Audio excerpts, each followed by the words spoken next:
ఈ వీడియోలో మనం త్రికోణమితీయ సర్వ సమీకరణాలకు సంబంధించిన ఒక ఉదాహరణను చూద్దాం. ఉదాహరణ sin θ minus 2 sin cube θ by 2 cos cube θ minus cos θ is equals to tan θ అవుతుంది అని నిరూపించమన్నారు. ఇప్పుడు మనకు LHS ఏమవుతుంది? sin θ minus 2 sin cube θ by 2 cos cube θ minus cos θ అవుతుంది. ఇక్కడ మనం బాగా గమనిస్తే లవంలో మనకు sin θ అనేది కామన్గా ఉంది కాబట్టి sin θను కామన్గా తీయవచ్చు.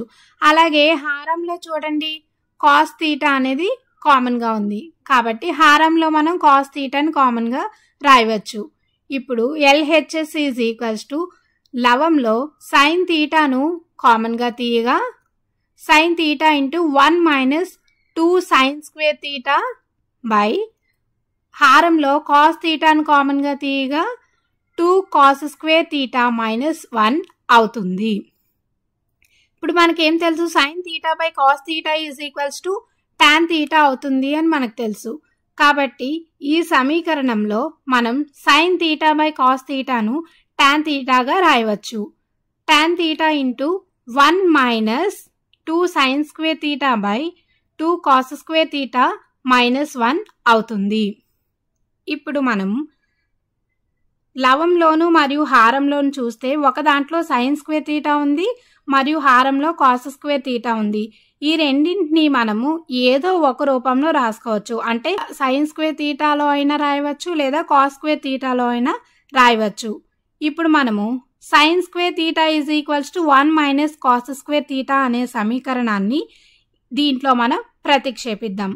అప్పుడు tan θ into 1 minus 2 into sin square θ ప్లేస్లో 1 మైనస్ cos స్క్వేర్ θ అవుతుంది బై 2 cos స్క్వేర్ θ మైనస్ 1.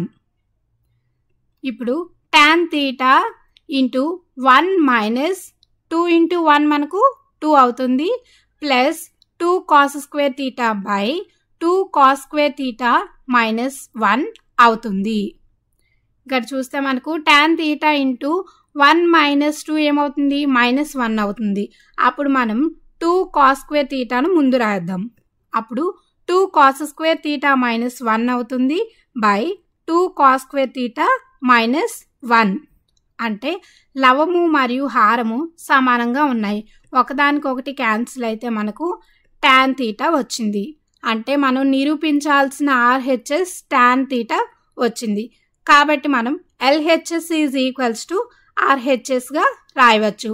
అంటే sin θ minus 2 sin cube θ by 2 cos cube θ minus cos θ is equals to tan θ అవుతుంది అని చెప్పవచ్చు.